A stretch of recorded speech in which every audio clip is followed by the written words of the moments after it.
Piranhas, ruthless pack killing machines, right? But notice, even in the feeding frenzy, they don't kill each other. Piranhas do not believe in a god, yet they don't do whatever they want. Where do these ruthless killing machines get their moral code about not killing each other from?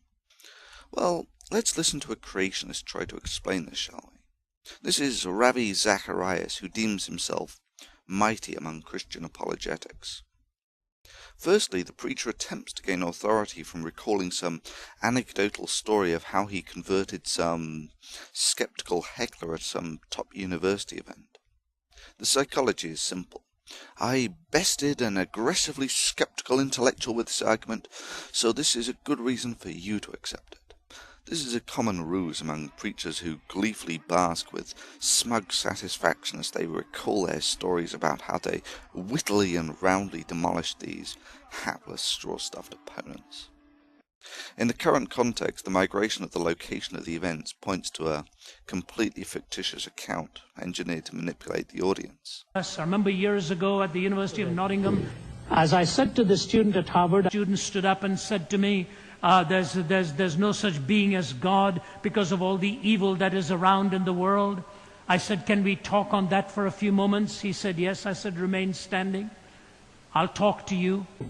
I said, when you say just such a thing as good, aren't you assuming there's such a thing as evil? That is correct, he said. Aren't you assuming there's such a thing as good? He said, yes. I said, when you say there's such a thing as evil, aren't you assuming there's such a thing as a moral law on the basis of which to differentiate between good and evil? I said, when you say there's such a thing as good, you must assume a moral law. He said, all right, I'll grant you that. I said, but when you say there's such a thing as a moral law, you must posit a moral lawgiver. But that's whom you're trying to disprove and not prove. If there's no moral lawgiver, there's no moral law. If there's no moral law, there's no good. If there's no good, there's no evil. What is your question?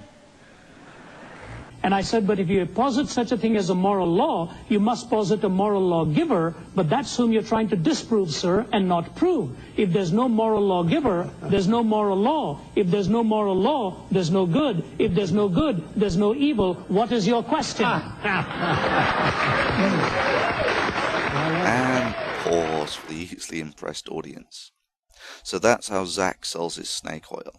List a series of points which everyone agrees with, put in your bogus claim about God done it, then quickly recite off all the points of agreement to get the applause from the flock. Can anyone say intentionally deceptive? So let's see what else we can prove with Zach's argument. I was talking with an atheist who did not believe that God ejected, so I said to him, if you assume there is such a thing as dark, are you not assuming that there is such a thing as night? He said, yes. By assuming there is such a thing as night, are you not assuming that there is such a thing as day? He thought about it and eventually said, yes. By assuming there is such a thing as day, are you not assuming there is such a thing as sunrise? He agreed. So I said to him, if you accept that there is such a thing as sunrise, then you must accept that there is a supernatural, all-powerful being lifting the sun into the air on a giant jack.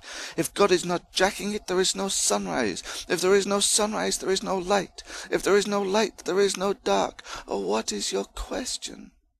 Yep, that's right. Proposing a supernatural explanation for sunrise is just as credible as proposing one for morality. So what is the naturalistic explanation for the origin of morals? How do piranhas know not to kill each other without a supernatural commandment forbidding it? Morals specifically relate to the behavior of individuals within societies. You don't have to think about the required properties of a stable society long to realize that it's impossible to have a society without certain morals. The most obvious example is, of course, if you go and kill other members of the society will not propagate effectively and there will not be a stable society.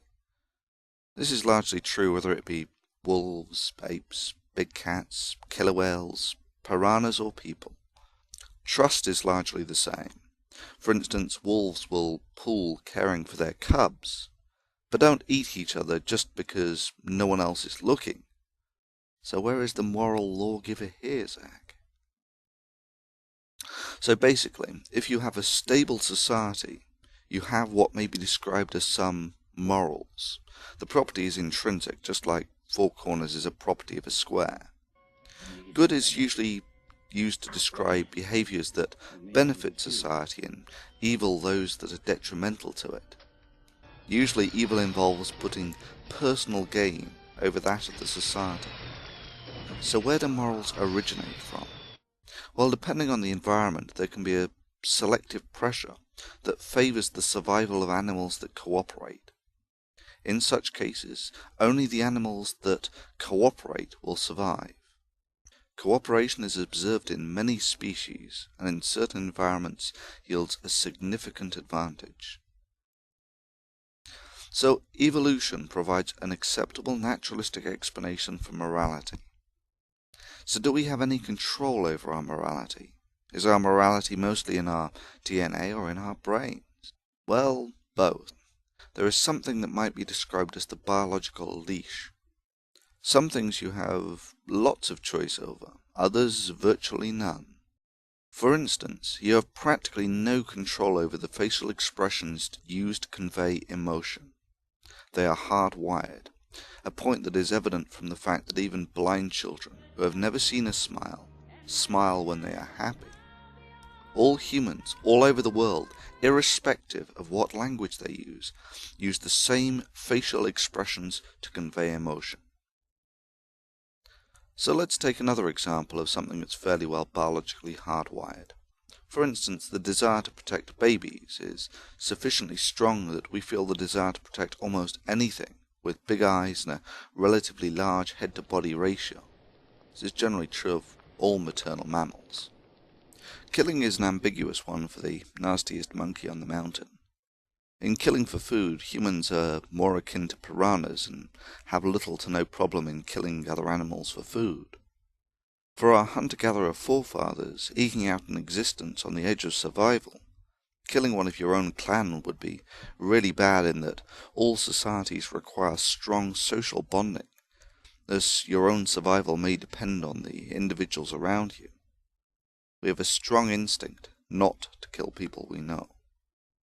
However, in modern civilization we are largely divorced from the style of society we are biologically tuned to live in. It is therefore found that with sufficient conditioning that people will kill others with relatively little concern. Yet in almost all societies, those who submit themselves to such conditioning, training to kill other humans, are seen as of high moral character. Is this good or evil? Does it benefit mankind or not? Is this moral or immoral? What would you do? These are simple questions that cannot be answered simply. Now there will be those who claim that morals are not relative and so on. These are people who have lived sheltered and pampered lives. Moral absolutes are a luxury that can only be afforded by a rich and prosperous society built on something like scientific naturalism. I mean, let's take the usual cause for conflict, resources. Let's put our two families with their absolute morals on an island with only enough food or medical supplies or whatever to sustain one of them. Yeah, absolute morality evaporates quick enough when such individuals are removed from the opulent luxury of a modern society. Indeed, you don't even need a hypothetical situation to highlight the relativism of morals. Take the very real example of total war. Would you carpet bomb cities containing thousands of children to attain victory? Would you nuke an enemy's cities to attain victory? Would you research a weapon in peacetime that could kill hundreds of thousands? This is not a new dilemma. The Romans, who were smart folk, had a saying for this. Inter arma enim silent leges. In times of war, the law goes silent. So, historically it is observed that the morality of mankind is fairly plastic, with people no different from you or I being okay with respect to slavery, children as collateral damage, and even genocide being morally acceptable. So now that you have some background into why we have the morals we do and how flexible they can be, you'll be probably asking the question, how can I work out if my actions are more or less moral than anyone else's?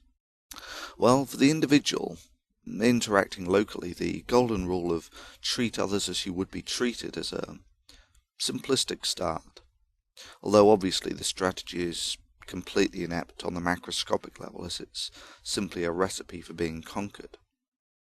Arguably a more thoughtful argument is to assess your actions, and if you think they will increase the standard of living and the happiness of society.